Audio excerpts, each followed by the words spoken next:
প্রিয় poultry school ভিডিওর ফলোয়ারগণ, আজকে আপনাদেরকে লেয়ার মুরগির জন্য বাঁশের খাঁচা কীভাবে তৈরি করা হয় এবং বাঁশের খাঁচা দেখতে কেমন এবং তার খরচ কেমন এবং কেমন ব্যবহার করলে কতদিন টিকবে এই ব্যাপারে আপনারা অনেকে জানতে চেয়েছেন, সেটা আজকে দেখাচ্ছি।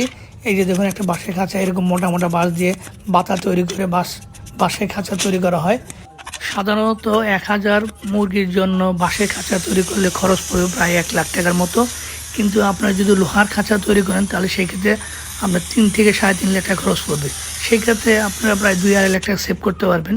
যারা প্রাথমিকভাবে অল্প খরচ করে মুরগির ফার্ম তৈরি করতে চান তারা বাঁশের খাঁচা তৈরি করতে পারেন।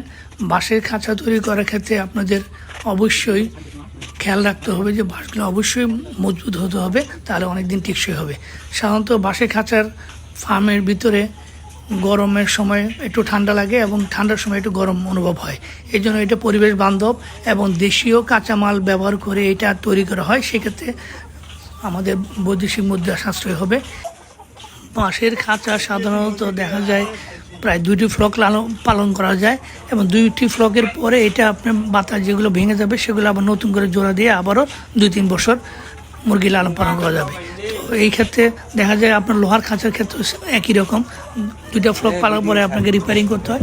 সে বাঁশের মাচার ক্ষেত্রে এটার ক্ষেত্রে অনেক কম খরচ পড়বে, যেহেতু বাঁশ আমাদের কম খরচে কেনা যায়।